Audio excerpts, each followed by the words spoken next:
Hello students, और chapter 2 यानी life processes in living organisms के इस पहले पार्ट में आप सबका वेलकम है।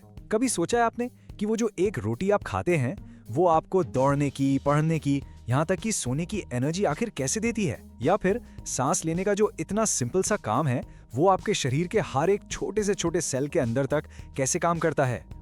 इस सीरीज में हम इन्हीं सवालों के जवाब ढूंढने वाले हैं। हम समझेंगे कि जिंदा रहना आखिर है क्या और इसके पीछे की जो अमेजिंग बायोलॉजी है वो कैसे काम करती है। तो चलिए इस फैंटास्टिक जर्नी को शुरू करते हैं। तो आज हम क्या क्या करने वाले हैं, ये रहा हमारा रोड मैप। सबसे पहले हम समझेंगे कि ये लाइफ प्रोसेसेस आखिर होते क्या हैं।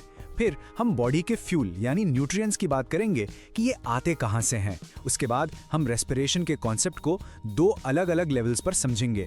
फिर थोड़ा और डीप जाकर सेल्यूलर रेस्पिरेशन की केमिस्ट्री को देखेंगे। इसके बाद हम एरोबिक रेस्पिरेशन का एक पूरा ओवरव्यू लेंगे और बिल्कुल एंड में आज जो भी सीखा है उसे समराइज करके अगले पार्ट के लिए रेडी हो जाएंगे।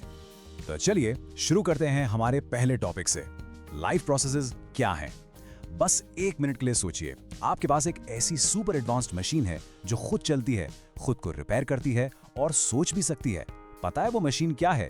वो है आपकी अपनी बॉडी। इस सेक्शन में हम इस इनक्रेडिबल मशीन के कंट्रोल पैनल को समझेंगे और देखेंगे कि इसके सारे पार्ट्स एक साथ मिलकर कैसे काम करते हैं। यहाँ देखिए, ये सारे सिस्टम्स हैं, डाइजेस्टिव, रेस्पिरेटरी, सर्कुलेटरी, ये सब ना एक टीम के अलग अलग प्लेयर्स की तरह हैं। हर प्लेयर का अपना एक स्पेशल रोल है। जैसे डाइजेस्टिव सिस्टम खाने को तोड़ता है, रेस्पिरेटरी सिस्टम ऑक्सीजन लाता है। लेकिन मैच जीतने के लिए यानी जिंदा रहने के लिए सबको एक साथ बिल्कुल परफेक्ट तालमेल में खेलना पड़ता है। इसी चीज को कहते हैं कंप्लीट कोऑर्डिनेशन। सोचो, अगर दिल ने ब्लड पंप करना बंद कर दिया तो दिमाग तक ऑक्सीजन कैसे पहुंचेगा? अगर दिमाग ने सिग्नल देना बंद कर दिया तो हाथ पैर नहीं हिलेंगे। सब एक दूसरे से जुड़े हुए हैं। तो अब सवाल ये उठता है कि इस अमेजिंग मशीन को चलाने के लिए पावर कहाँ से आती है? पेट्रोल, डीजल या कोई बैटरी लगी है? नहीं, इसका फ्यूल कहीं ज्यादा स्पेशल है। इन सारे सिस्टम्स को, चाहे वो डाइजेशन हो या सर्कुलेशन, अपना काम बिना रुके 24/7 करते रहने के लिए एक चीज की जरूरत है, एक कंटिन्यूअस सोर्स ऑफ एनर्जी। तो ये एनर्जी आती कहाँ से? इस स्लाइड पर पूरा प्लान लिखा है।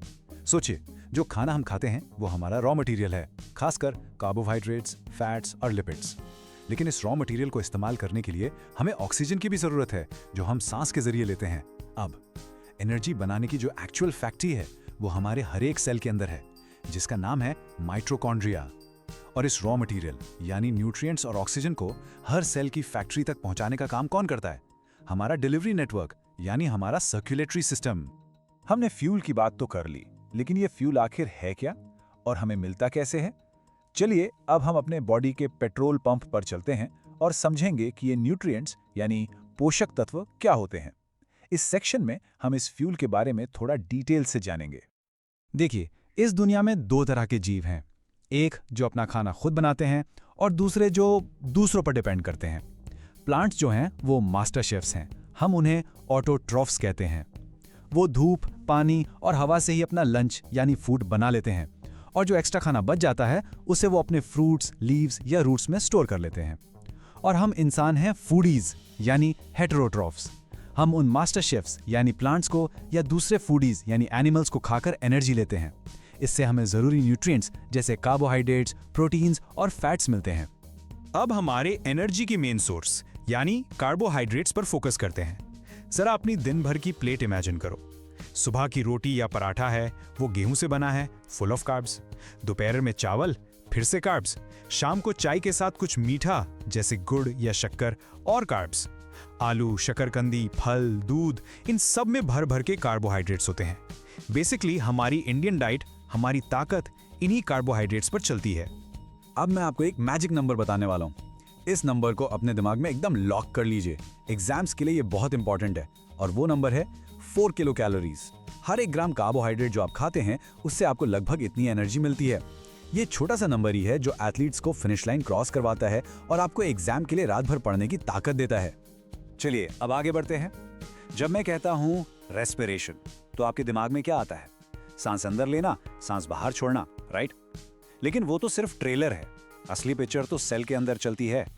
रेस्पिरेशन के 2 लेवल्स हैं, एक जो हम देखते और महसूस करते हैं और दूसरा जो माइक्रोस्कोपिक है और जहां असली एनर्जी बनती है। तो ये दो लेवल्स क्या हैं? पहला है बॉडी लेवल रेस्पिरेशन। इसे समझो एक फैक्ट्री का मेन गेट। यहां से रॉ मटेरियल यानी ऑक्सीजन अंदर आता है और वेस्ट प्रोडक्ट यानी कार्बन डाइऑक्साइड बाहर जाता है। ये एक फिजिकल प्रोसेस है, लेकिन असली प्रोडक्शन यानी एनर्जी बनाना फैक्ट्री के अंदर होता है। वो है सेल्यूलर लेवल रेस्पिरेशन। ये एक केमिकल प्रोसेस है जो हर सेल के अंदर होता है, जहां फूड स्टफ को तोड़कर एनर्जी यानी एटीपी बनाया जाता है। चलिए अब बॉडी लेवल रेस्पिरेशन को आराम से समझते हैं। हवा के साथ एक सफर पर चलते हैं। पहला स्टॉप है नोज यानी नाक। यहां से हवा एंटर करती है, फिर वो नीचे उतरती है फेरिंक्स यानी गले में। फिर वो एक म्यूजिकल इंस्ट्रूमेंट से गुजरती है, लेरिंग्स हमारा वॉइस बॉक्स जिससे आवाज निकलती है।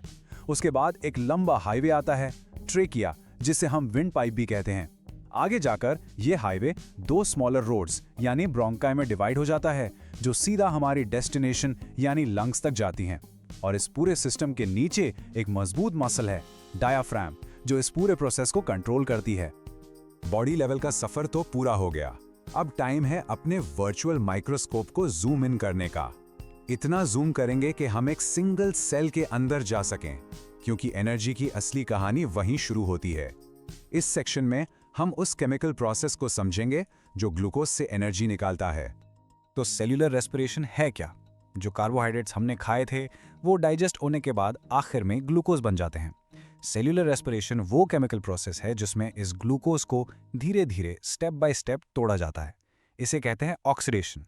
इस प्रोसेस से जो एनर्जी निकलती है उसे एक खास मॉलिक्यूल में स्टोर कर लिया जाता है, जिसका नाम है एटीपी, एडेनोसिन ट्राइफॉस्फेट। अब ये एटीपी क्या चीज़ है? सोचो आपने बहुत सारे पैसे कमाए लेकिन सब छुट्टे सिक्के हैं, उन्हें ले जाना मुश्किल है, राइट? एटीपी एक एनर्जी के क्रेडिट कार्ड की तरह है। सेल सारी एनर्जी को इस छोटे से कन्वीनियंट कार्ड में स्टोर कर लेता है और जब भी जरूरत होती है बस स्वाइप कर लेता है। अब सेल के पास एनर्जी बनाने के दो तरीके हैं। पहला एरोबिक रेस्पिरेशन। यहाँ एरो का मतलब है एयर यानी ऑक्सीजन, तो ये प्रोसेस ऑक्सीजन की मौजूदगी में होता है। दूसरा है एनारोबिक रेस्पिरेशन। यहाँ एन का मतलब है नहीं, तो ये प्रोसेस ऑक्सीजन के बिना होता है। सिंपल। हम इस पार्ट में एरोबिक रेस्पिरेशन पर फोकस करने वाले हैं। इससे पहले कि हम ग्लूकोज को तोड़ें, पहले ये तो जान लें कि ये बना किस चीज से है। जैसे एक बिल्डिंग को तोड़ने से पहले उसका ब्लूप्रिंट देखते हैं, बिल्कुल वैसे ही। तो क्या है ग्लूकोज का केमिकल ब्लूप्रिंट? सोचिए जरा। चलिए देखते हैं। ग्लूकोज का मॉलिक्यूलर फॉर्मूला है C6H12O6। इसका मतलब इसके एक मॉलिक्यूल में कार्बन के 6 एटम्स, हाइड्रोजन के 12 एटम्स और ऑक्सीजन के 6 एटम्स होते हैं। इसे याद रखने का एक सिंपल तरीका है, कार्बन और ऑक्सीजन का नंबर सेम है 6 और हाइड्रोजन आयन उनका डबल है 12, तो फॉर्मूला बन गया 6-12-6। आसान है ना? हम इतनी देर से ऑक्सीडेशन ऑफ ग्लूकोज कह रहे हैं, इसका मतलब क्या है? सोचिए, इन कार्बन, हाइड्रोजन और ऑक्सीजन एटम्स के बीच के जो बॉन्ड्स हैं वो ग्लू की तरह हैं, जिन्होंने एनर्जी को पकड़ कर रखा है। ऑक्सीडेशन एक ऐसा प्रोसेस है जो इस ग्लू को डिसॉल्व कर देता है, यानी इन केमिकल बॉन्ड्स को तोड़ देता है। जैसे ही ग्लू डिसॉल्व होता है या बॉन्ड टूटता है, उसके अंदर बंद एनर्जी आजाद हो जाती है और सेल उस आजाद एनर्जी को फौरन पकड़कर एटीपी बना लेता है। ऑलराइट, अब हम उस पूरे प्रोसेस को समझेंगे। अब हम एरोबिक रेस्पिरेशन के 3 एक्ट प्ले को देखेंगे। हर एक्ट में कुछ नया होता है और एंड में हमें मिलता है हमारा हीरो, ढेर सारी एनर्जी यानी एटीपी। चलिए देखते हैं ये 3 इंपॉर्टेंट स्टेप्स कौन से हैं। तो प्ले का पहला एक्ट है ग्लाइकोलिसिस। ये सेल के मेन हॉल यानी साइटोप्लाज्म में होता है। इसमें ग्लूकोज को 2 छोटे हिस्सों में तोड़ा जाता है।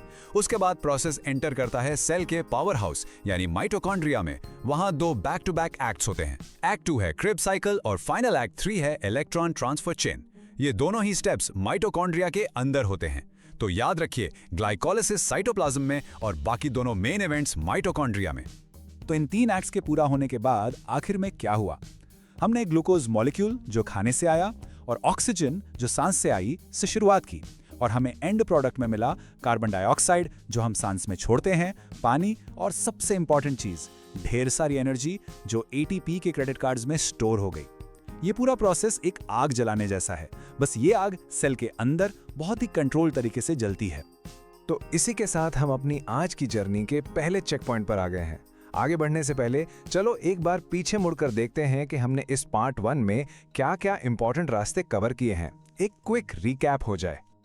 ओके, तो हमने सीखा कि सभी लाइफ प्रोसेसेस को लगातार एनर्जी और सभी सिस्टम्स के बीच कंप्लीट कोऑर्डिनेशन की जरूरत होती है। हमने जाना कि हमारा प्राइमरी फ्यूल कार्बोहाइड्रेट्स हैं, जिनके 1 ग्राम से 4 किलो कैलोरी एनर्जी मिलती है। हमने देखा कि रेस्पिरेशन 2 लेवल्स पर काम करता है, बॉडी लेवल पर गैस एक्सचेंज और सेलुलर लेवल पर एटीपी प्रोडक्शन। हमने ये भी जाना कि सेलुलर रेस्पिरेशन 2 तरह का होता है, एरोबिक यानी ऑक्सीजन के साथ और एनएरोबिक यानी ऑक्सीजन के बिना। और आखिर में हमने एरोबिक रेस्पिरेशन के 3 एक्ट प्ले के नाम सीखे, ग्लाइकोलिसिस, क्रेब्स साइकिल और इलेक्ट्रॉन ट्रांसफर चेन। आज तो हमने सिर्फ इस मूवी का ट्रेलर देखा है, इस कहानी के असली हीरोज और विलन से मिलना अभी बाकी है। पार्ट 2 में हम इन दोनों प्रोसेसेस, ग्लाइकोलाइसिस और क्रेब्स साइकिल के बायोकेमिकल पाथवेज के अंदर घुसेंगे और स्टेप बाय स्टेप देखेंगे कि वो ग्लूकोज को आखिर तोड़ते कैसे हैं। तो आना जरूर, एक्शन अभी बाकी है। हेलो स्टूडेंट्स, कैसे हैं आप सब? Welcome to part 2 of our chapter life processes in living organisms.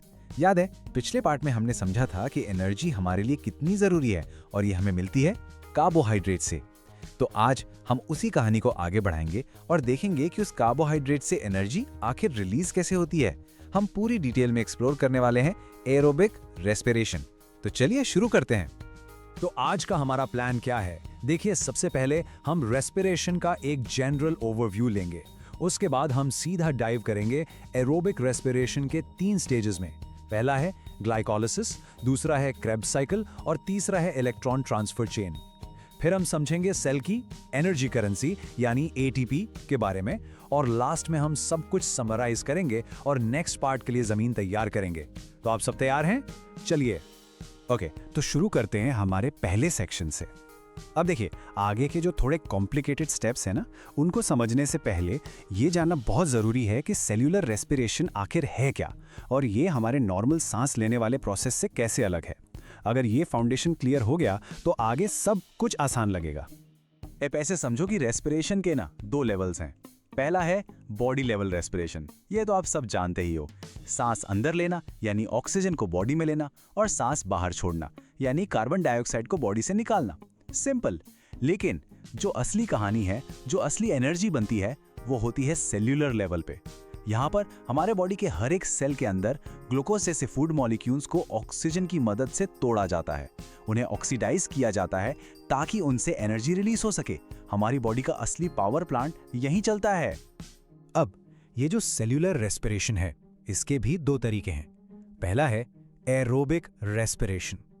देखिए, इसके नाम में ही है एरो, जिसका मतलब होता है एयर यानी ऑक्सीजन। तो ये वो प्रोसेस है जो ऑक्सीजन की प्रेजेंस में होता है। दूसरा है एनारोबिक रेस्पिरेशन। एन का मतलब होता है विदाउट। तो ये वो प्रोसेस है जो ऑक्सीजन की एब्सेंस में यानी उसके बिना होता है। इस पार्ट में हमारा पूरा का पूरा फोकस सिर्फ और सिर्फ एरोबिक रेस्पिरेशन पर रहेगा। तो ये जो एरोबिक रेस्पिरेशन है, ये एक 3 स्टेप प्रोसेस है। एक के बाद एक 3 चीजें होती हैं। स्टेप 1 है ग्लाइकोलिसिस, स्टेप 2 है ट्राई कार्बोक्सिलिक एसिड साइकिल। हाँ, इसका एक आसान नाम भी है जिसे हम यूज करेंगे, क्रेब्स साइकिल। और स्टेप 3 है इलेक्ट्रॉन ट्रांसफर चेन रिएक्शन।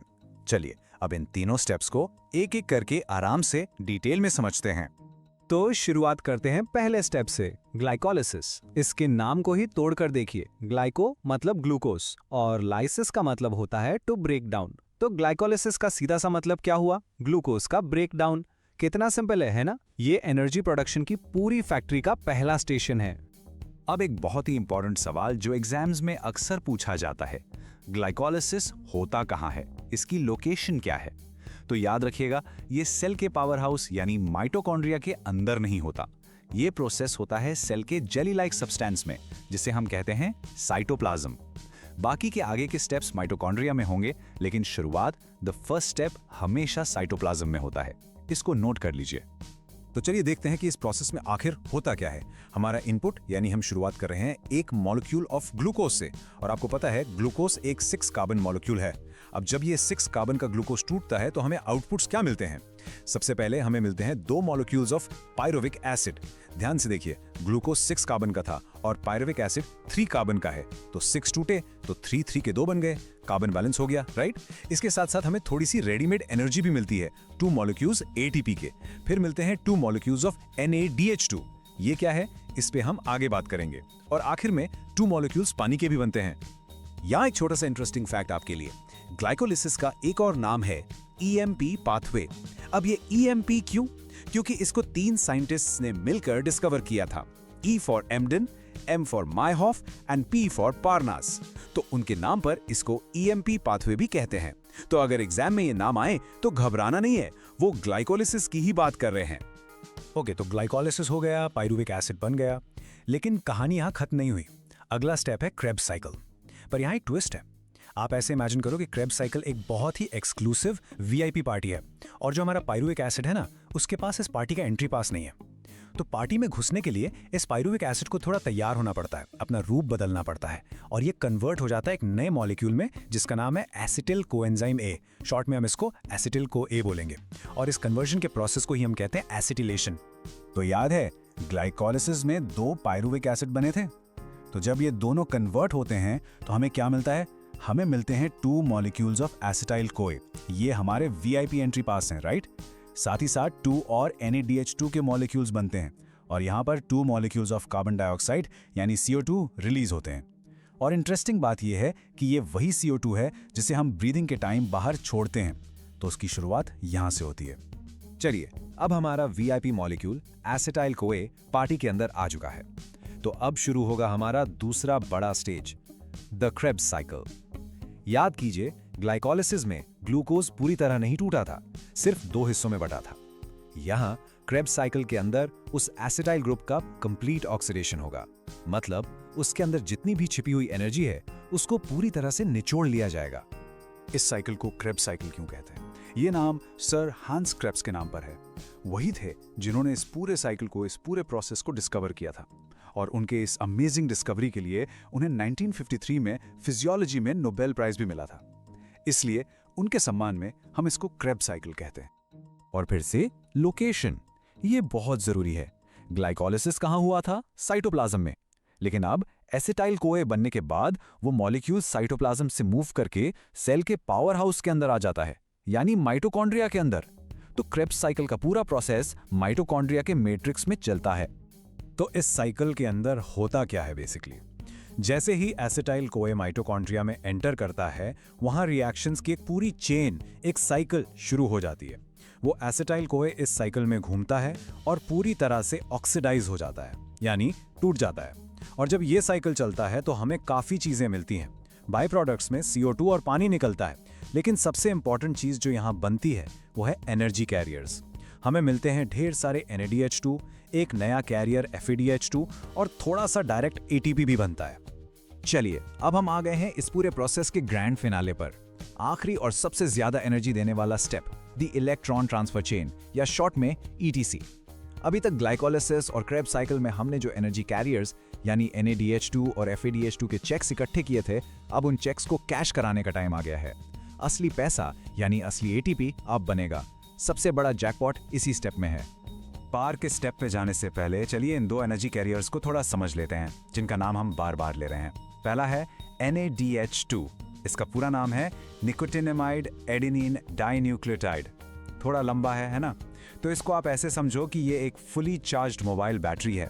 ये बैटरी ग्लाइकोलिसिस में भी चार्ज हुई और क्रेब्स साइकिल में भी चार्ज हुई। अब इसका काम है इस एनर्जी को लेकर ETC तक पहुंचाना। और हमारी दूसरी बैटरी है FADH2। इसका फुल फॉर्म है फ्लेविन एडेनिन डाइन्यूक्लियोटाइड। ये भी बिल्कुल NADH2 की तरह ही एक एनर्जी कैरियर है, बस फर्क ये है कि ये सिर्फ क्रेब्स साइकिल में ही बनता है। तो अब हमारे पास ये 2 तरह की चार्ज्ड बैटरीज हैं, NADH2 और FADH2, और ये दोनों अब ETC में जाकर अपनी एनर्जी को रिलीज करने के लिए बिल्कुल तैयार हैं। और लोकेशन की बात करें तो ये आखिरी स्टेप ETC, ये भी क्रेब्स साइकिल की तरह माइटोकॉन्ड्रिया के अंदर ही होता है, स्पेसिफिकली माइटोकॉन्ड्रिया की इनर मेम्ब्रेन पर। तो अब आपको क्लियर हो गया होगा कि माइटोकॉन्ड्रिया को power house of the cell क्यों कहते हैं। असली पावर जनरेशन तो यहीं हो रहा है। अब आते हैं सबसे इंपॉर्टेंट पॉइंट पर कि इन बैटरी से कितनी एनर्जी मिलती है। ये नंबर आप हमेशा याद रखिएगा। जब एक NADH2 का मॉलिक्यूल ETC में जाकर अपनी एनर्जी रिलीज करता है तो उस एक मॉलिक्यूल से हमें मिलते हैं पूरे 3 ATP मॉलिक्यूल्स। ये बहुत ही हाई रिटर्न है। और इसी तरह जब एक FADH2 का मॉलिक्यूल अपनी एनर्जी देता है तो उससे हमें मिलते हैं 2 ATP मॉलिक्यूल्स। NADH2 से थोड़ा कम, लेकिन फिर भी काफी एनर्जी है। तो अब आप इमेजिन कीजिए, पिछले 2 स्टेप्स में जितने भी NADH2 और FADH2 मॉलिक्यूल्स बने थे वो सब यहाँ आकर एक एक करके अपने चेक्स कैश कराएंगे और ढेर सारे ATP बनाएंगे। ओके, हम इतनी देर से ATP की बात कर रहे हैं। ये ATP आखिर है क्या? इसे सेल की एनर्जी करेंसी क्यों बोला जाता है? चलिए अब इसको थोड़ा डिटेल में देखते हैं। सबसे पहले इसका फुल फॉर्म है एडिनोसिन ट्राइफॉस्फेट। ये एक ऐसा मॉलिक्यूल है जिसके अंदर बहुत सारी एनर्जी स्टोर होती है। इसको एनर्जी करेंसी इसलिए कहते हैं, जिससे आप सोचिए आपको मार्केट से कुछ खरीदना है तो आप क्या यूज करते हैं? पैसे, करेंसी, राइट? बिल्कुल वैसे ही सेल को जब भी कोई काम करना होता है, चाहे वो मसल को कॉन्ट्रैक्ट करना हो या कोई चीज बनानी हो, उसे एनर्जी चाहिए होती है और वो एनर्जी वो ATP से लेता है। सेल ATP को खर्च करके अपने सारे काम करता है। अगर हम इसके स्ट्रक्चर को देखें तो इसमें 3 मेन चीजें होती हैं। एक है एडेनिन जो एक नाइट्रोजनस कंपाउंड है, एक है राइबोस जो एक पेंटोस शुगर है, और सबसे इंपॉर्टेंट पार्ट 3 फॉस्फेट ग्रुप्स जो एक लाइन में लगे होते हैं। और ये जो फॉस्फेट ग्रुप्स है ना, ये आपस में हाई एनर्जी बॉन्ड से जुड़े होते हैं। आप इनको एक दबे हुए स्प्रिंग की तरह इमेजिन कर सकते हैं। जब भी सेल को एनर्जी की जरूरत पड़ती है, वो इस आखिरी फॉस्फेट के बॉन्ड को तोड़ देता है, जिससे वो स्प्रिंग एकदम से खुलता है और बहुत सारी एनर्जी रिलीज होती है और सेल उस एनर्जी को यूज कर लेता है। तो ये था हमारा पूरा सफर एरोबिक रेस्पिरेशन का, ग्लाइकोलाइसिस से लेकर ETC तक। हमने काफी डिटेल्स कवर की हैं। तो चलिए सब कुछ एक साथ जोड़कर एक क्विक समरी देखते हैं ताकि आपको पूरी पिक्चर क्लियर हो जाए। तो शुरुआत कहां से हुई? हमारा इनपुट था ग्लूकोज और ऑक्सीजन। स्टेज 1 ग्लाइकोलाइसिस कहां हुआ? साइटोप्लाज्म में। फिर उसके बाद स्टेज 2 क्रेब्स साइकिल और स्टेज 3 इलेक्ट्रॉन ट्रांसफर चेन। ये दोनों कहां हुए? सेल के पावर हाउस माइटोकॉन्ड्रिया के अंदर। और इतने सब के बाद हमें फाइनल आउटपुट क्या मिला? कार्बन डाइऑक्साइड, पानी और सबसे इंपॉर्टेंट चीज ढेर सारी एनर्जी, जिसको हमने ATP के फॉर्म में स्टोर कर लिया। Simple, right? लेकिन अब यहाँ कुछ सवाल हैं। हमने अभी तक जो भी पढ़ा वो तब होता है जब ऑक्सीजन अवेलेबल हो, पर सोचिए अगर ऑक्सीजन हो ही ना तो क्या होगा? जैसे कुछ बैक्टीरिया के लिए, या जब हम बहुत फास्ट रनिंग करते हैं तब हमारी बॉडी में ऑक्सीजन की कमी हो जाती है, तब एनर्जी कैसे बनती है? और आपने नोटिस किया है जब हम बहुत ज्यादा एक्सरसाइज कर लेते हैं तो मसल्स में पेन होता है, उस पेन का इस एनर्जी प्रोडक्शन से क्या कनेक्शन है? वेल, इन सारे इंटरेस्टिंग सवालों के जवाब आपको मिलेंगे इस चैप्टर के अगले पार्ट में, यानी पार्ट 3 में। वहां हम डिटेल में समझेंगे एनारोबिक रेस्पिरेशन के बारे में, और हम ये भी देखेंगे कि सिर्फ ग्लूकोज ही नहीं बल्कि दूसरे न्यूट्रिएंट्स जैसे फैट्स और प्रोटीन से हमारी बॉडी एनर्जी कैसे बनाती है। तो पार्ट 3 जरूर देखिएगा। मिलते हैं आपसे अगले पार्ट में। हेलो एवरीवन, और स्वागत है आपका पार्ट 3 में हमारे चैप्टर 2 यानी life processes in living organisms का। देखिए, पिछले पार्ट में हमने एरोबिक रेस्पिरेशन के बारे में सब कुछ जाना था, जिसमें ऑक्सीजन सबसे जरूरी था, वो हीरो था। लेकिन आज हम एक अलग कहानी देखेंगे। हम ये समझेंगे कि जिंदगी तब कैसे आगे बढ़ती है जब ऑक्सीजन मौजूद नहीं होता, बॉडी के पास क्या बैकअप प्लान्स हैं, और कार्बोहाइड्रेट्स के अलावा दूसरे न्यूट्रिएंट्स से एनर्जी कैसे बनती है। तो चलिए बिल्कुल तैयार हो जाइए, हम शुरू करने जा रहे हैं। तो ये है हमारा आज का सफर।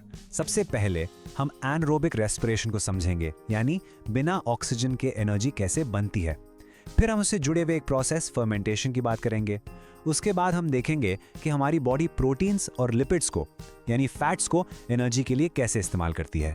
फिर विटामिन्स का क्या रोल है इस सब में, वो देखेंगे। और आखिर में वाटर और फाइबर्स की अहमियत पर बात करके पूरे टॉपिक को एक साथ समराइज करेंगे। तो चलिए शुरू करते हैं हमारे पहले टॉपिक से।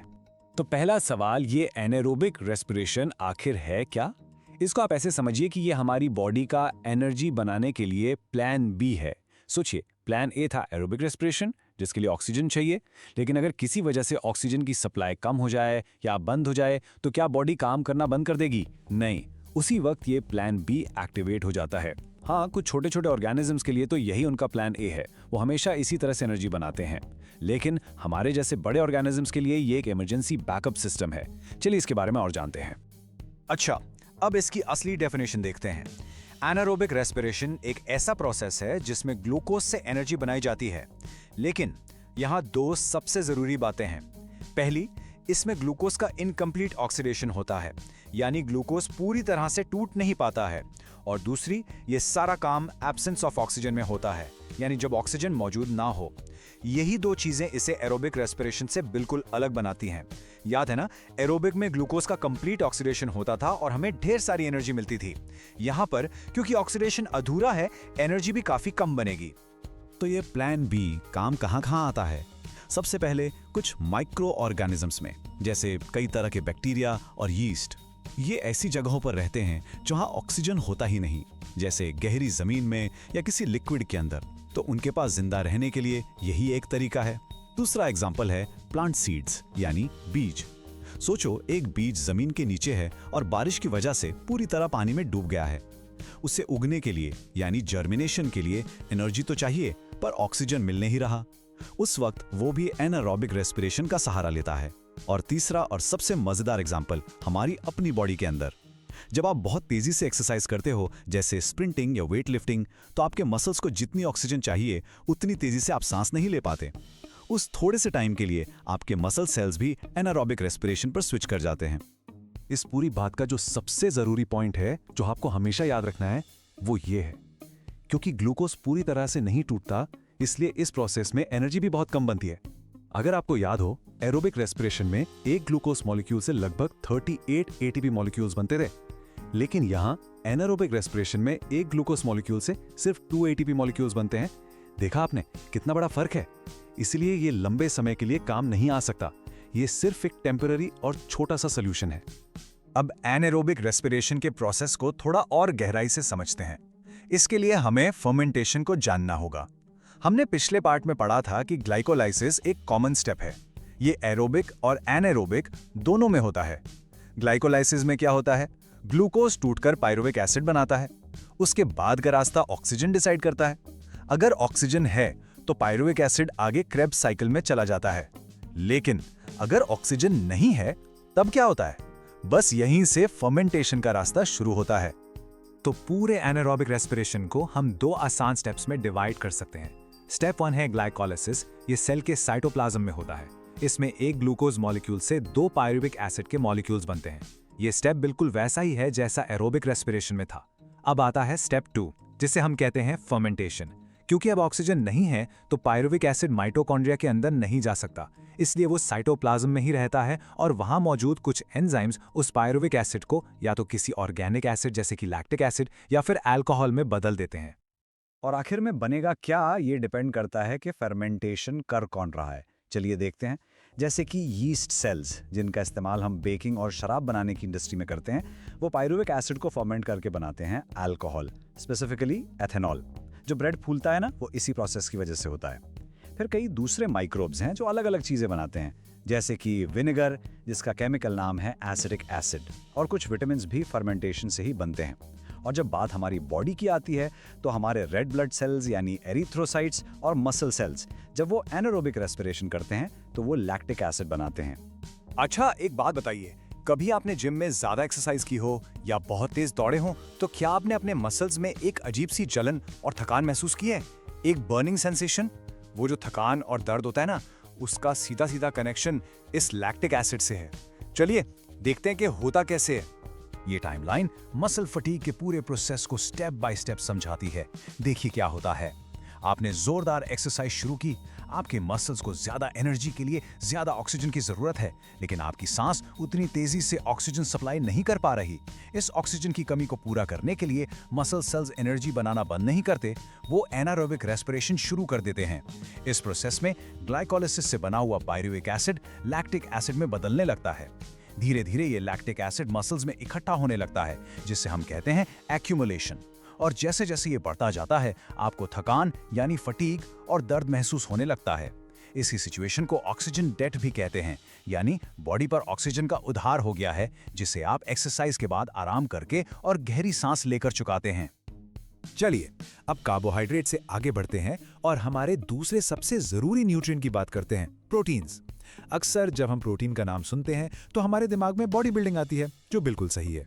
ये हमारी बॉडी के बिल्डिंग ब्लॉक्स हैं, इनसे हमारा शरीर बनता है। लेकिन क्या ये एनर्जी भी देते हैं? आइए इनके मेटाबॉलिज्म को समझें। तो ये प्रोटीन्स आखिर हैं क्या? प्रोटीन्स बड़े कॉम्प्लेक्स मॉलिक्यूल्स होते हैं जो छोटी छोटी यूनिट से मिलकर बनते हैं। इन यूनिट्स को कहते हैं अमाइनो एसिड्स। आप अमाइनो एसिड्स को मोती समझ सकते हैं और प्रोटीन को उन मोतियों से बनी हुई एक लंबी माला। हमारी बॉडी इन्हीं अमाइनो एसिड्स को अलग अलग तरह से जोड़कर हजारों तरह के जरूरी प्रोटीन्स बनाती है। एक बात और, जो प्रोटीन्स हमें एनिमल सोर्सेज से मिलते हैं, जैसे दूध, अंडे या मीट, उन्हें फर्स्ट क्लास प्रोटीन्स कहा जाता है।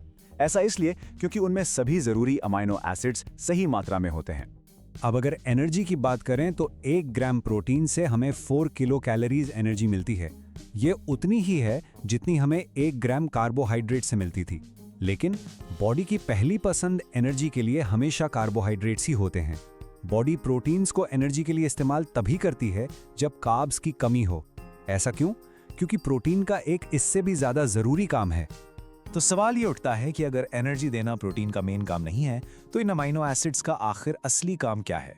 इनका असली काम है हमारी बॉडी को बनाना, उसकी देखभाल करना और उसकी मरम्मत करना, यानी to build, maintain and repair the body. Energy देना तो उनका सेकेंडरी या बैकअप फंक्शन है। ये हमारी बॉडी के असली कारीगर हैं। आइए देखें ये कारीगर कहाँ कहाँ क्या क्या बनाते हैं। आपकी स्किन में ये एमिनो एसिड्स मेलानिन बनाते हैं। ये वो पिगमेंट है जो आपकी स्किन, बालों और आंखों को रंग देता है। यही केराटिन भी बनाते हैं जिससे आपके बाल और नाखून बनते हैं। आपकी हड्डियों में यानी बोन्स में ये ऑसिन नाम का प्रोटीन बनाते हैं जो हड्डियों को उनका स्ट्रक्चर देता है। और आपके खून में इन्हीं से हीमोग्लोबिन बनता है जो पूरी बॉडी में ऑक्सीजन ले जाता है, और एंटीबॉडीज बनती हैं जो बीमारियों से लड़ने वाले हमारे सोल्जर्स हैं। और ये लिस्ट यहाँ खत्म नहीं होती। मसल्स के अंदर ये एक्टिन और मायोसिन नाम के स्पेशल प्रोटीन्स बनाते हैं, जिनकी वजह से ही मसल्स सिकुड़ और फैल पाते हैं, यानी आप चल फिर पाते हो। पैंक्रियाज में ये इंसुलिन बनाते हैं, वो हार्मोन जो ब्लड शुगर को कंट्रोल करता है। यहीं ट्रिप्सिन भी बनाता है, एक एंजाइम जो प्रोटीन को डाइजेस्ट करने में मदद करता है। यहाँ तक कि हमारे ब्रेन में जो पिट्यूटरी ग्लैंड है, वो भी इन्हीं अमीनो एसिड्स का इस्तेमाल करके कई जरूरी हार्मोन्स बनाती है। तो आप समझ गए होंगे कि बॉडी का शायद ही कोई ऐसा फंक्शन है जहाँ प्रोटीन्स की जरूरत ना हो। अब आते हैं हमारे तीसरे और सबसे ज्यादा एनर्जी देने वाले न्यूट्रिएंट पर, लिपिड्स यानी फैट्स। अगर कार्बोहाइड्रेट्स डेली खर्च के लिए आपकी जेब में रखा कैश है, तो लिपिड्स आपके बैंक में रखी एफडी यानी फिक्स डिपॉजिट की तरह हैं। ये एक हाई एनर्जी रिजर्व है जो जरूरत पड़ने पर काम आता है। केमिकल लेवल पर अगर हम देखें तो लिपिड्स फैटी एसिड्स और अल्कोहल के मॉलिक्यूल्स के जुड़ने से बनते हैं। जब हम खाने में फैट लेते हैं तो हमारी बॉडी उन्हें डाइजेस्ट करके वापस इन्हीं 2 चीजों में तोड़ देती है, और अगर हम जरूरत से ज्यादा फैट खाते हैं तो बॉडी उसे फ्यूचर के लिए एनर्जी के रूप में स्टोर कर लेती है। ये स्टोरेज हमारी स्किन के नीचे एक स्पेशल टिश्यू में होता है जिसे एडिपोज कनेक्टिव टिश्यू कहते हैं। अब इस नंबर पे ध्यान दीजिए। 1 ग्राम लिपिड से हमें 9 किलो कैलोरीज एनर्जी मिलती है। ये कार्बोहाइड्रेट्स और प्रोटीन से मिलने वाली एनर्जी जो 4 किलो कैलोरीज पर ग्राम थी, उससे डबल से भी ज्यादा है। इसीलिए जब बॉडी को लंबे समय के लिए एनर्जी स्टोर करनी होती है तो वो फैट को ही चुनती है, क्योंकि कम जगह में ज्यादा एनर्जी स्टोर हो जाती है। लेकिन लिपिड्स का काम सिर्फ एनर्जी स्टोर करना नहीं है, इनके कुछ बहुत ही जरूरी काम है। पहला, स्ट्रक्चरल रोल। आपकी बॉडी का हर एक सेल एक दीवार से घिरा होता है जिसे हम प्लाज्मा मेम्ब्रेन कहते हैं। ये प्लाज्मा मेम्ब्रेन फॉस्फोलिपिड से बनती है जो एक तरह का लिपिड ही है। इसके बिना तो सेल का अस्तित्व ही नहीं हो सकता। दूसरा, हार्मोनल रोल। कई जरूरी हार्मोन्स जैसे प्रोजेस्टेरॉन, एस्ट्रोजन, टेस्टोस्टेरोन, ये सब लिपिड से ही बनते हैं। और तीसरा, न्यूरल रोल। आपके नर्व सेल्स के ऊपर एक सुरक्षा कवच होता है जिसे माइलिन शीथ कहते हैं। ये सिग्नल को तेजी से ट्रैवल करने में मदद करती है। ये लेयर भी फैट से बनती है, इसलिए जीरो फैट डाइट हमारी बॉडी के लिए बहुत नुकसानदायक हो सकती है। अब तक हमने उन न्यूट्रिएंट्स की बात की जो हमें सीधे सीधे एनर्जी देते हैं। अब हम उनकी बात करेंगे जो खुद तो एनर्जी नहीं देते पर एनर्जी बनाने के प्रोसेस में मदद करते हैं। ये हैं विटामिन्स। आप इन्हें एक फैक्ट्री के उन जरूरी वर्कर्स की तरह समझ सकते हैं जिनके बिना मशीन्स काम ही नहीं कर सकती। विटामिन्स अलग अलग केमिकल कंपाउंड्स का एक ग्रुप है जिनकी हमें बहुत ही कम मात्रा में जरूरत होती है। मेन विटामिन्स हैं ए, बी, सी, डी, ई और के। इन्हें हम 2 ग्रुप्स में बांटते हैं उनकी सॉल्युबिलिटी के बेसिस पर, यानी वो किस चीज में घुल सकते हैं। विटामिन्स ए, डी, ई और के फैट सॉल्युबल हैं। इसका मतलब है कि ये फैट में घुल जाते हैं और हमारी बॉडी इन्हें स्टोर करके रख सकती है। दूसरी तरफ हैं विटामिन्स बी और सी जो वाटर सॉल्युबल हैं। ये पानी में घुल जाते हैं और बॉडी में स्टोर नहीं हो पाते, इसलिए ये जरूरी है कि हम इन्हें अपनी डाइट में रोज शामिल करें। तो इनका एनर्जी प्रोडक्शन से क्या कनेक्शन है? आपको एरोबिक रेस्पिरेशन से 2 नाम जरूर याद होंगे, FADH2 और NADH2। ये एनर्जी से भरे हुए मॉलिक्यूल्स थे जो आगे जाकर ढेर सारे ATP बनाते थे। असल में ये FADH2 और NADH2 कोएंजाइम्स हैं और इनको बनाने के लिए विटामिन्स की जरूरत पड़ती है। FADH2 बनाने के लिए जरूरी है विटामिन B2 जिसका केमिकल नाम है राइबोफ्लेविन, और NADH2 बनाने के लिए जरूरी है विटामिन B3 जिसका नाम है निकोटिनामाइड। तो सोचिए, अगर इन विटामिन्स की कमी हो गई तो ये कोएंजाइम्स नहीं बनेंगे और पूरी एनर्जी प्रोडक्शन की चेन ही टूट जाएगी। चलिए, अब हम इस चैप्टर के आखिरी हिस्से में आ गए हैं। यहाँ हम दो ऐसी चीजों की बात करेंगे जो हमारे न्यूट्रिशन के अनसंग हीरोज हैं, यानी जिनके काम की उतनी चर्चा नहीं होती पर उनके बिना जिंदगी संभव नहीं है। ये हैं वाटर और फाइबर्स। जरा इस चार्ट को देखिए। हमारी पूरी बॉडी का 65 से 70% हिस्सा सिर्फ पानी से बना है। हमारे खून का जो लिक्विड हिस्सा होता है, जिसे हम प्लाज्मा कहते हैं, वो 90% पानी है। हमारे सेल्स के अंदर जितने भी केमिकल रिएक्शंस हो रहे हैं, उन सब के लिए पानी एक मीडियम का काम करता है। इसलिए पानी की थोड़ी सी भी कमी यानी डिहाइड्रेशन बॉडी के सारे फंक्शंस पर बहुत बुरा असर डाल सकती है। अब आते हैं फाइबर्स पर। ये बड़ी ही अनोखी चीज है। देखा जाए तो ये भी कार्बोहाइड्रेट्स हैं, लेकिन हमारी बॉडी के पास इन्हें डाइजेस्ट करने वाले एंजाइम्स नहीं हैं। तो फिर हमें इनकी क्या जरूरत है? जरूरत है क्योंकि ये दूसरे खाने को डाइजेस्ट करने में मदद करते हैं, और सबसे जरूरी, ये अनडाइजेस्टेड वेस्ट को बॉडी से आसानी से बाहर निकालने में यानी इजेशन में हेल्प करते हैं। ये हमें हरी सब्जियों, फलों और अनाज से मिलते हैं। ओके, तो चलिए इस पूरे पार्ट को जल्दी से रिवाइज कर लेते हैं। हमने सीखा कि एनारोबिक रेस्पिरेशन, ग्लाइकोलिसिस और फर्मेंटेशन का कॉम्बिनेशन है जिससे बहुत कम एनर्जी मिलती है। हमने जाना कि प्रोटीन से 4 किलोकैलोरी पर ग्राम एनर्जी मिलती है, पर उसका मेन काम अमीनो एसिड से बॉडी के स्ट्रक्चर्स को बनाना है। लिपिड्स सबसे ज्यादा यानी 9 किलोकैलोरी पर ग्राम एनर्जी देते हैं और मेम्ब्रेन्स, हार्मोन्स और नर्व सेल्स के लिए जरूरी हैं। और आखिर में विटामिन B2 और B3 कोएंजाइम्स FADH2 और NADH2 बनाने के लिए बहुत जरूरी हैं।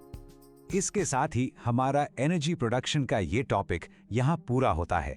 हमने देखा कि कैसे लिविंग ऑर्गेनिजम्स अलग अलग तरह के फूड से अपनी जिंदगी चलाने के लिए एनर्जी हासिल करते हैं। अगले पार्ट में यानी पार्ट 4 में हम एक नए और उतने ही जरूरी प्रोसेस को समझेंगे, सेल डिवीजन। हम देखेंगे कि कैसे एक सेल से 2 सेल बनते हैं और माइटोसिस के इस जादुई प्रोसेस को डिटेल में एक्सप्लोर करेंगे। तो मिलते हैं अगले पार्ट। नमस्ते स्टूडेंट्स, और स्वागत है आपका life processes in living organisms के इस सफर के पार्ट 4 में। तो पिछले पार्ट्स में हमने ये तो देख लिया कि सेल्स एनर्जी कैसे बनाते हैं, लेकिन कभी सोचा है कि उस एनर्जी का होता क्या है? उसका सबसे जरूरी काम है 1 से 2 बनना, 2 से 4 बनना, यानी मल्टीप्लाई करना। आज हम उसी कमाल के प्रोसेस को समझेंगे जिससे हमारा शरीर ग्रो करता है, चोट लगने पर खुद को ठीक करता है। आज हम डीप डाइव करने वाले हैं माइटोसिस में, यानी सेल डिवीजन में। चलिए एक सिंपल से सवाल से शुरू करते हैं। कभी सोचा है आपने, जब हमें चोट लगती है तो कुछ दिनों के बाद वहां पर घाव कैसे भर जाता है? नई स्किन कहाँ से आ जाती है? ये कोई जादू है क्या? या फिर एक छोटा सा बीज जिसे हम मिट्टी में डालते हैं, वो कैसे एक विशाल पेड़ बन जाता है? इन सारे सवालों का, इन सारे जादू के पीछे साइंस का एक बहुत ही फंडामेंटल प्रोसेस है जिसका नाम है सेल डिवीजन। तो ये है हमारा आज का रोड मैप। सबसे पहले हम ये समझेंगे कि आखिर सेल्स को डिवाइड करने की जरूरत ही क्यों है। फिर हम सेल के अंदर जाएंगे और उसके जेनेटिक ब्लूप्रिंट यानी क्रोमोसोम्स को समझेंगे। उसके बाद हम माइटोसिस के 2 मेन स्टेप्स, कैरियोकाइनेसिस और साइटोकाइनेसिस को एकदम डिटेल में देखेंगे। और आखिर में हम अगले टॉपिक के लिए जमीन तैयार करेंगे। तो रेडी हैं आप? चलिए शुरू करते हैं। ओके, तो शुरू करते हैं सेक्शन 1 से, व्हाई सेल्स डिवाइड। ये एक ऐसा सवाल है जिसका जवाब लिविंग होने का मतलब बताता है। अगर सेल डिवीजन रुक गया तो समझ लीजिए लाइफ ही रुक जाएगी। पर ये इतना जरूरी क्यों है? चलिए इसके फंक्शंस देखते हैं। देखिए, सेल डिवीजन के बिना हमारा वजूद ही नहीं होता। सबसे पहला काम है ग्रोथ। जब एक बच्चा पैदा होता है तो वो लाखों सेल्स से बना होता है, और जब वो बड़ा होता है तो उसमें ट्रिलियंस ऑफ सेल्स होते हैं। ये सब सेल डिवीजन से ही मुमकिन है। दूसरा काम है बॉडी को रिस्टोर करना। फॉर एग्जाम्पल, हमारे रेड ब्लड सेल्स की लाइफ सिर्फ 120 दिन की होती है। उनके बाद नए सेल्स उनकी जगह लेते हैं और यह प्रोसेस सेल डिवीजन से चलता रहता है। फिर आता है वुंड हीलिंग यानी घाव भरना, और आखिर में रिप्रोडक्शन। एक नए जीव को बनाने का पहला कदम ही सेल डिवीजन है। अब यहाँ एक बहुत जरूरी बात समझनी है। सेल डिवीजन 2 अलग अलग मकसदों के लिए होता है, इसलिए इसके 2 टाइप्स हैं। पहला है माइटोसिस। ये होता है हमारे बॉडी सेल्स में, जिन्हें हम सोमैटिक सेल्स कहते हैं, और इसका काम है ग्रोथ और रिपेयर। आज हमारा पूरा फोकस इसी पर रहेगा। दूसरा टाइप है मियोसिस। ये सिर्फ स्पेशल रिप्रोडक्टिव सेल्स यानी जर्म सेल्स में होता है। इसका काम है नए जीव बनाना। मियोसिस को हम अगले पार्ट में डिटेल से समझेंगे। Section 2, the chromosome blueprint. अब देखिए, सेल डिवीजन का मतलब है सेल की प्रॉपर्टी का बंटवारा, और सेल की सबसे कीमती प्रॉपर्टी है उसका जेनेटिक मटेरियल। तो बंटवारे से पहले ये तो समझ लें कि हम बांट क्या रहे हैं, इसलिए हमें सेल के न्यूक्लियस के अंदर के हीरो को समझना होगा, द क्रोमोसोम। ये जो आपको स्क्रीन पर एक्स शेप का स्ट्रक्चर दिख रहा है, ये है एक क्रोमोसोम जो डिवीजन के लिए बिल्कुल तैयार है। आमतौर पर डीएनए एक उलझे हुए धागे की तरह होता है, लेकिन जब सेल डिवाइड होने वाला होता है तो वो पहले अपनी कॉपी बनाता है और फिर दोनों कॉपीज इस तरह से आपस में लिपट कर यानी कंडेंस होकर एक कॉम्पैक्ट एक्स शेप बना लेती हैं। इस एक्स की दोनों आर्म्स को हम कहते हैं सिस्टर क्रोमैटिड्स। ये बिल्कुल आइडेंटिकल कॉपीज हैं। जिस पॉइंट पर ये दोनों जुड़ी हैं उसे कहते हैं सेंट्रोमियर। इसकी ऊपर वाले छोटे आर्म को पी आर्म और नीचे वाले लंबे आर्म को क्यू आर्म कहते हैं। बेसिकली ये आपकी पूरी जेनेटिक इन्फॉर्मेशन का एक परफेक्टली ऑर्गेनाइज्ड पैकेज है। चलिए अब एक बहुत ही इंपॉर्टेंट टर्म सीखते हैं, डिप्लॉइड, जिसे हम 2n से लिखते हैं। डाई का मतलब होता है 2, तो इसका सीधा सा मतलब है कि इस सेल के अंदर क्रोमोसोम्स के 2 कंप्लीट सेट्स हैं, यानी हर क्रोमोसोम का एक पार्टनर है, एक जोड़ी है। एक सेट मदर से मिलता है और दूसरा फादर से। हमारे शरीर के ज्यादातर सेल्स यानी सोमैटिक सेल्स डिप्लॉइड ही होते हैं। इंसानों की बात करें तो हमारे हर सेल में 23 जोड़ियां यानी टोटल 46 क्रोमोसोम्स होते हैं, इसलिए ह्यूमंस के लिए 2n = 46। अब आते हैं हैप्लॉइड पर, जिसे हम n से लिखते हैं। हैप्लॉइड का मतलब है हाफ। यहाँ पर क्रोमोसोम्स जोड़ी में नहीं होते, हर क्रोमोसोम अकेला होता है, यानी सिर्फ एक ही सेट होता है। ऐसे सेल्स को हम गैमीट्स कहते हैं, यानी स्पर्म और एग सेल्स। पर ये हैप्लॉइड क्यों होते हैं? सोचिए, रिप्रोडक्शन के टाइम जब एक स्पर्म जिसमें 23 क्रोमोसोम्स है, एक एग जिसमें भी 23 क्रोमोसोम्स है से मिलता है, तब जाकर एक कंप्लीट डिप्लॉइड सेल बनता है जिसमें 46 क्रोमोसोम्स होते हैं, और इसी सेल से एक नया इंसान डेवलप होता है। इसलिए ह्यूमंस में n = 23। तो जैसा हमने अभी देखा, डिप्लॉइड सेल्स में क्रोमोसोम्स पेयर्स में होते हैं। इन्हीं पेयर्स को हम एक स्पेशल नाम देते हैं, होमोलॉगस क्रोमोसोम्स। होमो का मतलब होता है सेम। ये वो जोड़ी है जिसमें एक क्रोमोसोम मदर से मिला है और दूसरा फादर से। इनका साइज, शेप और इन पर जीन्स का लोकेशन लगभग एक जैसा होता है। फॉर एग्जाम्पल, दोनों पर आंखों के रंग का जीन हो सकता है, बस एक पर ब्राउन आई का इंफॉर्मेशन हो और दूसरे पर ब्लैक आई का। Section 3, mitosis, the 2 big steps. Okay, तो अब हमें सारे बेसिक टर्म्स पता हैं। अब वक्त आ गया है असली प्रोसेस को देखने का। माइटोसिस देखने में कॉम्प्लेक्स लग सकता है, लेकिन इसे हम सिर्फ 2 बड़े स्टेप्स में तोड़ सकते हैं। चलिए इसका रोड मैप देखते हैं। अगर आपसे कोई पूछे कि माइटोसिस क्या है, तो उसका सबसे सिंपल जवाब है क्लोनिंग। ये प्रोसेस एक फोटोकॉपी मशीन की तरह है। एक पेरेंट सेल डिवाइड होता है और 2 ऐसी डॉटर सेल्स बनाता है जो बिल्कुल 100% अपने पेरेंट की आइडेंटिकल कॉपी होती हैं। इसका मतलब अगर पेरेंट सेल में 46 क्रोमोसोम्स थे, तो दोनों नई सेल्स में भी एग्जैक्टली 46 क्रोमोसोम्स ही होंगे, ना एक ज्यादा ना एक कम, बिल्कुल परफेक्ट कॉपी। इस पूरे प्रोसेस को हम 2 हिस्सों में बांटेंगे। पहला स्टेप है कैरियोकाइनेसिस। यहाँ कैरियो का मतलब है न्यूक्लियस। तो इस स्टेप में सेल पहले अपने कमांड सेंटर यानी न्यूक्लियस को डिवाइड करता है। जब न्यूक्लियस के 2 हिस्से हो जाते हैं, तब आता है दूसरा स्टेप, साइटोकाइनेसिस। यहाँ साइटो का मतलब है साइटोप्लाज्म। इस स्टेप में बाकी बचे हुए सेल का बंटवारा होता है। सिंपल है ना? पहले न्यूक्लियस का डिवीजन, फिर साइटोप्लाज्म का डिवीजन। Section 4, karyokinesis. अब हम आ गए हैं प्रोसेस के सबसे डिटेल्ड और सबसे इंटरेस्टिंग हिस्से पर, कैरियोकाइनेसिस। न्यूक्लियस का डिवीजन एक झटके में नहीं होता। ये 4 फेजेस में होने वाला एक हाईली ऑर्गेनाइज्ड प्रोसेस है। इन फेजेस का नाम है प्रोफेज, मेटाफेज, एनाफेज और टीलोफेज। इसे याद रखने का आसान तरीका है PMAT। तो चलिए एक एक करके हर फेज के अंदर झांकते हैं। सबसे पहला फेज है प्रोफेज। प्रो का मतलब होता है बिफोर या पहला। ये वो स्टेज है जहां सेल डिवीजन की तैयारी शुरू करता है। यहाँ सब कुछ सेटअप होना शुरू होता है। इस डायग्राम को बहुत ध्यान से देखिए। ये प्रोफेज है। यहाँ 3 बड़े काम हो रहे हैं। पहला, न्यूक्लियस के अंदर देखिए, जो डीएनए पहले पतले धागों जैसा था, वो अब कंडेंस हो रहा है, यानी आपस में लिपट कर छोटा और मोटा हो रहा है, ताकि डिवीजन के वक्त उसे आसानी से हैंडल किया जा सके। दूसरा, आपको ये 2 छोटे स्ट्रक्चर्स दिख रहे होंगे, ये हैं सेंट्रियोल्स। ये डुप्लीकेट होते हैं और सेल के 2 ऑपोजिट किनारों यानी पोल्स की तरफ चल पड़ते हैं। और तीसरा, न्यूक्लियस के चारों तरफ जो दीवार है यानी न्यूक्लियर मेम्ब्रेन, वो धीरे धीरे घुलना शुरू हो गई है ताकि क्रोमोसोम्स आजाद हो सकें। तो प्रोफेज को समराइज करें तो क्या क्या हुआ? क्रोमोसोम्स कंडेंस होकर विजिबल हो गए, सेंट्रियोल्स ऑपोजिट पोल्स पर चले गए और न्यूक्लियर मेम्ब्रेन डिसअपियर होना शुरू हो गई। ये है प्रोफेज के की इवेंट्स। चलिए, अब प्रोफेज में सारी तैयारी हो चुकी है, क्रोमोसोम्स तैयार हैं, न्यूक्लियर मेम्ब्रेन भी रास्ते से हट गई है। तो अगला कदम क्या होगा? अगला कदम है इन सबको एक लाइन में खड़ा करना, और ये होता है हमारी दूसरी स्टेज में, मेटाफेज। मेटाफेज में मेटा का मतलब होता है मिडिल, और जैसा आप इस डायग्राम में देख सकते हैं, सारे क्रोमोसोम्स एक बिल्कुल सीधी लाइन में सेल के बीचों बीच आकर खड़े हो गए हैं। इस इमेजिनरी सेंटर लाइन को हम इक्वेटोरियल प्लेन कहते हैं। ये अलाइनमेंट बहुत जरूरी है ताकि जब बंटवारा हो तो दोनों तरफ बराबर बराबर क्रोमोसोम्स जाएं। और देखिए, दोनों पोल्स पर जो सेंट्रियोल्स थे, उनसे प्रोटीन के धागे निकल रहे हैं। इन्हें हम स्पिंडल फाइबर्स कहते हैं। ये हर क्रोमोसोम के सेंट्रोमियर से आकर जुड़ गए हैं। ये अब क्रोमोसोम्स को खींचने का काम करेंगे। तो मेटाफेज का क्विक समरी: न्यूक्लियर मेम्ब्रेन पूरी तरह गायब, सारे क्रोमोसोम्स इक्वेटोरियल प्लेन पर एक लाइन में अलाइंड, और स्पिंडल फाइबर्स उनके सेंट्रोमियर से जुड़ चुके हैं। स्टेज अब अगले एक्शन के लिए बिल्कुल तैयार है। अब आती है सबसे एक्शन पैक्ड, सबसे ड्रामेटिक स्टेज, एनाफेज। अना का मतलब होता है अपार्ट या अलग होना। यहाँ पर असली सेपरेशन, असली बंटवारा शुरू होगा। इस डायग्राम में देखिए क्या हो रहा है। जो स्पिंडल फाइबर्स क्रोमोसोम से जुड़े थे, वो अब छोटे हो रहे हैं, कॉन्ट्रैक्ट कर रहे हैं।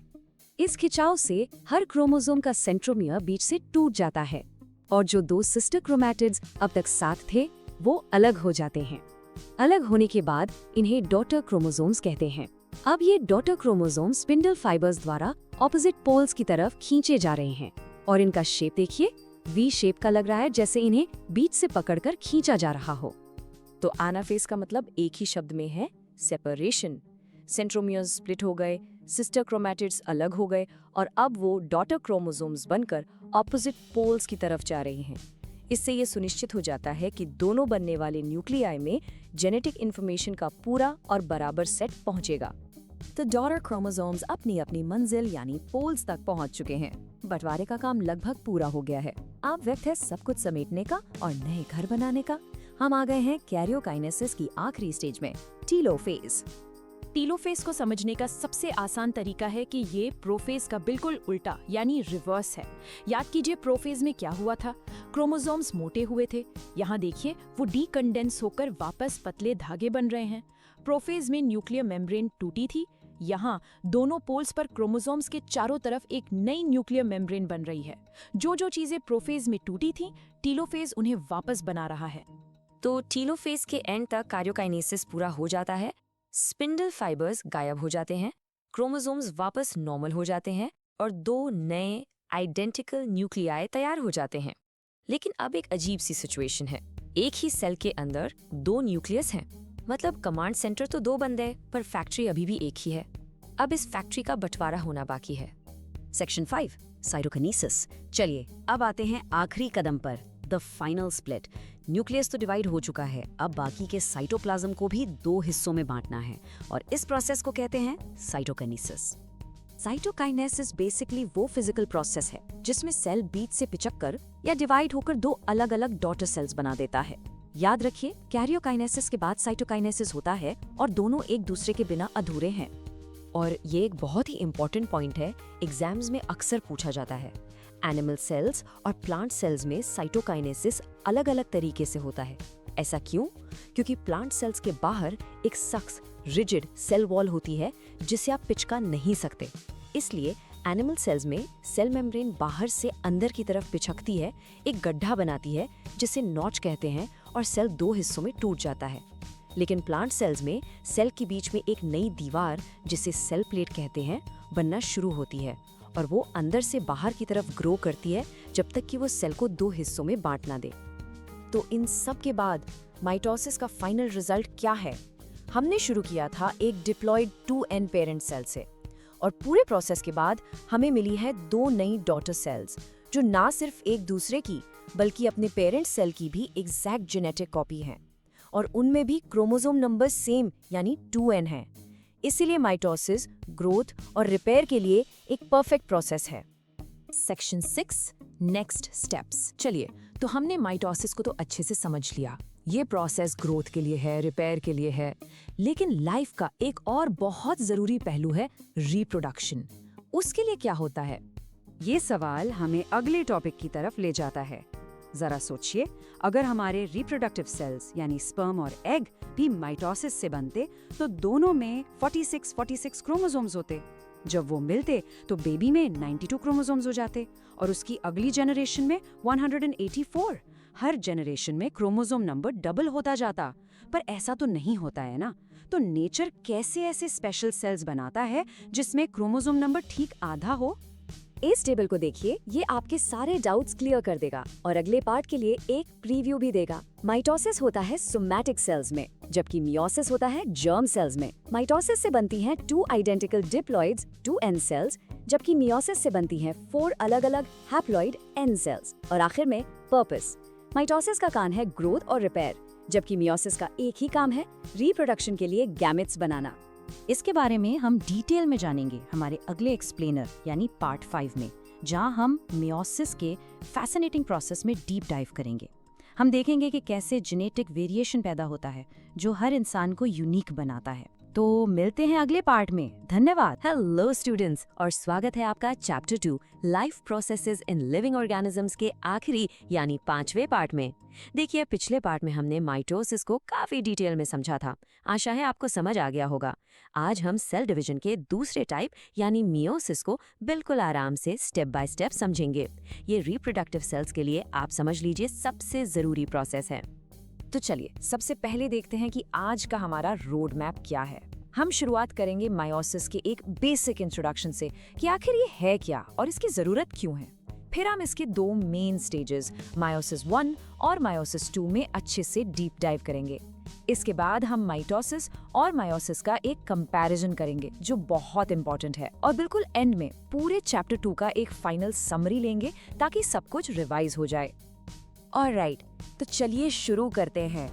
हमारा पहला सेक्शन है मियोसिस का इंट्रोडक्शन। देखिए, मियोसिस का प्रोसेस यानी हाउ तो हम समझेंगे ही, लेकिन उससे पहले ये जानना बहुत जरूरी है कि मियोसिस का व्हाई क्या है। आखिर नेचर को इसकी जरूरत ही क्यों पड़ी? तो आखिर मियोसिस है क्या? बिल्कुल आसान भाषा में, ये एक बहुत ही स्पेशल टाइप का सेल डिवीजन है जिसका सबसे बड़ा काम है क्रोमोसोम नंबर को ठीक आधा कर देना। सोचिए, एक पेरेंट सेल से शुरू होकर एंड में 4 नए गैमीट सेल्स बनते हैं। और हाँ, एक बात हमेशा याद रखेगा, ये सिर्फ सेक्सुअल रिप्रोडक्शन में होता है और इसका तरीका माइटोसिस से बिल्कुल अलग है। आइए इसके 3 सबसे जरूरी पॉइंट्स को अच्छे से समझते हैं। पहला, इसका मेन काम क्या है? इसका काम है गैमीट्स बनाना, जैसे एनिमल्स में स्पर्म और ओवम और प्लांट्स में स्पोर्स। दूसरा सवाल, ये होता कहाँ है? तो ये डिवीजन सिर्फ और सिर्फ जर्म सेल्स में होता है, मतलब वो स्पेशल सेल्स जो रिप्रोडक्शन में हिस्सा लेते हैं। हमारी बाकी बॉडी के सोमैटिक सेल्स में ये नहीं होता। और तीसरा, जो इसकी पहचान है, इसकी सबसे बड़ी की कैरेक्टरिस्टिक ये है कि इसमें क्रोमोसोम नंबर ठीक आधा यानी हाफ हो जाता है। मियोसिस का प्रोसेस हमेशा एक डिप्लॉयड सेल से शुरू होता है। अब आप सोचेंगे ये डिप्लॉयड क्या है? देखो, डाई का मतलब होता है 2, तो डिप्लॉयड सेल का मतलब है एक ऐसा सेल जिसके अंदर क्रोमोसोम्स के 2 पूरे सेट्स होते हैं, जिसमें से एक सेट मदर से आता है और दूसरा सेट फादर से। साइंस की भाषा में हम इसे 2n लिखते हैं। फॉर एग्जाम्पल, इंसानों के हर सेल में 46 क्रोमोसोम्स होते हैं, तो हमारा डिप्लॉयड नंबर यानी 2n हो गया 46। सिंपल। और मियोसिस के प्रोसेस के बिल्कुल एंड में उस एक डिप्लॉयड सेल से हमें मिलते हैं 4 हैप्लॉयड सेल्स। हैप्लॉयड का मतलब है n, यानी इसमें क्रोमोसोम नंबर डिप्लॉयड का ठीक आधा होता है। तो अगर इंसानों का डिप्लॉयड नंबर 46 था, तो हैप्लॉयड नंबर कितना होगा? बिल्कुल सही, 23। अब सोचिए, ये आधा करना इतना जरूरी क्यों है? क्योंकि जब सेक्सुअल रिप्रोडक्शन में एक हैप्लॉयड स्पर्म जिसमें 23 क्रोमोसोम्स हैं और एक हैप्लॉयड ओवम जिसमें भी 23 क्रोमोसोम्स हैं आपस में फ्यूज करते हैं, यानी फर्टिलाइजेशन होता है, तो उनसे बनने वाला नया सेल, जिसे हम जाइगोट कहते हैं, वो वापस से डिप्लॉयड यानी 46 क्रोमोसोम्स वाला हो जाता है। इस तरह हर अगली जनरेशन में स्पीशीज का क्रोमोसोम नंबर सेम रहता है। ये नेचर का एक परफेक्ट सिस्टम है ना अमेजिंग?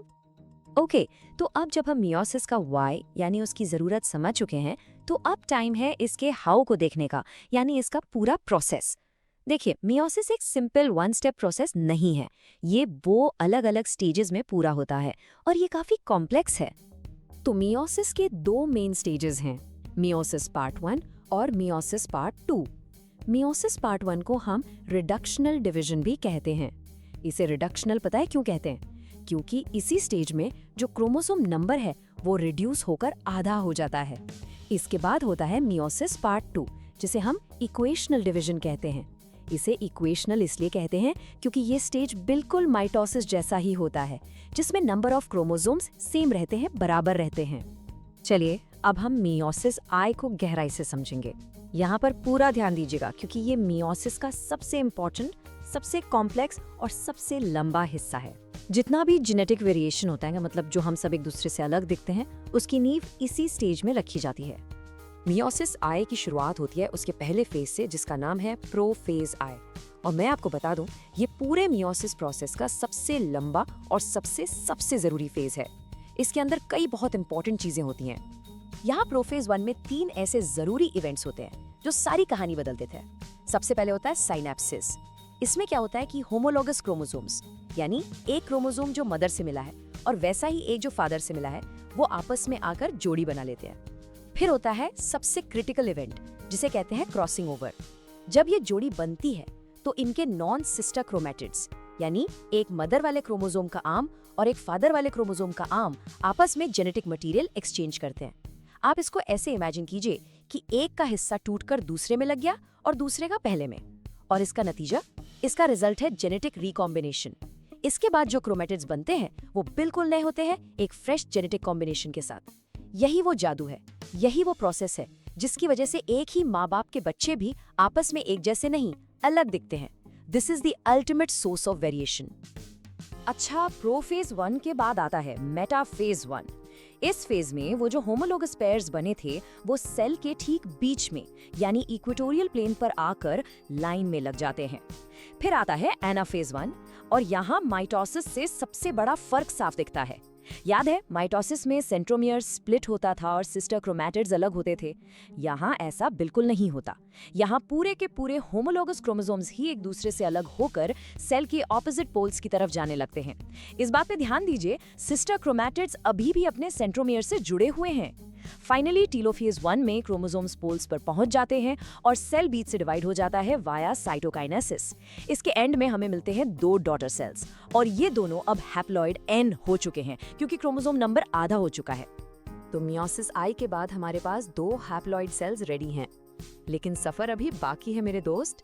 अब हम एंटर करेंगे मियोसिस पार्ट 2, जिसका सब टाइटल है द डिवीजन, और इसी से हमें आखिर में वो 4 सेल्स मिलेंगे। और यहाँ आपके लिए एक अच्छी खबर है। अगर आपको माइटोसिस का प्रोसेस अच्छे से समझ आ गया था ना, तो मियोसिस 2 आपके लिए केक वॉक होने वाला है, क्योंकि मियोसिस 2 का पूरा प्रोसेस, हर एक स्टेप मैकेनिकली बिल्कुल माइटोसिस की तरह ही होता है। दोनों आपस में लगभग आइडेंटिकल हैं। तो इसके स्टेप्स आपको बिल्कुल जाने पहचाने लगेंगे। मेटाफेज 2 में क्रोमोसोम्स बीच में अलाइन होते हैं। फिर आता है एनाफेज 2, जहां आखिरकार सेंट्रोमियर्स टूटते हैं और सिस्टर क्रोमैटिड्स अलग होकर ऑपोजिट पोल्स की तरफ जाते हैं। देखा, एग्जैक्टली लाइक मिटोसिस। और आखिर में टीलोफेज 2 में न्यूक्लियाई वापस बनते हैं और साइटोकाइनेसिस से डिवीजन पूरा होता है, जिससे हर सेल से 2 नए सेल्स बन जाते हैं। तो पूरे मियोसिस प्रोसेस का, यानी मियोसिस आई और मियोसिस 2 के बाद फाइनल रिजल्ट क्या निकला? हमें मिलते हैं 4 हैप्लॉइड सेल्स, यानी N वाले सेल्स। और सबसे खास बात यह है कि प्रोफेज 1 में जो क्रॉसिंग ओवर हुआ था ना, उसकी वजह से ये चारों के चारों सेल्स जेनेटिकली बिल्कुल यूनिक हैं। ना तो ये अपने पेरेंट सेल जैसे हैं और ना ही एक दूसरे जैसे। यही मियोसिस की असली खूबसूरती है, डाइवर्सिटी पैदा करना। चलिए, अब हम एक बहुत ही इंपॉर्टेंट टॉपिक पर आते हैं जो आपके एग्जाम्स के लिए बेहद बेहद जरूरी है। माइटोसिस और मियोसिस के बीच का फर्क क्या है? जब इन दोनों को साइड बाय साइड कंपेयर करते हैं ना, तो सारे कॉन्सेप्ट्स एकदम क्रिस्टल क्लियर हो जाते हैं। इस टेबल को बहुत ध्यान से देखते हैं, ये बहुत इंपॉर्टेंट है। पहला पॉइंट, सेल टाइप। मिटोसिस होता है हमारी बॉडी के सोमैटिक सेल्स में, मतलब आम बॉडी सेल्स में, जबकि मियोसिस सिर्फ रिप्रोडक्टिव यानी जर्म सेल्स में होता है। दूसरा, नंबर ऑफ डिविजन्स। मिटोसिस में सिर्फ एक बार डिवीजन होता है। मियोसिस में जैसा हमने देखा 2 डिविजन्स होते हैं, मियोसिस I और II। तीसरा, डॉटर सेल्स। मिटोसिस के एंड में 2 डिप्लॉइड 2n सेल्स बनते हैं। मियोसिस से एंड में 4 हैप्लॉइड n सेल्स मिलते हैं। चौथा, क्रोमोसोम नंबर। मिटोसिस में क्रोमोसोम नंबर सेम रहता है, 2n से 2n ही रहता है। मियोसिस में ये आधा हो जाता है, 2n से n हो जाता है। पांचवा और सबसे बड़ा फर्क, जेनेटिक वेरिएशन।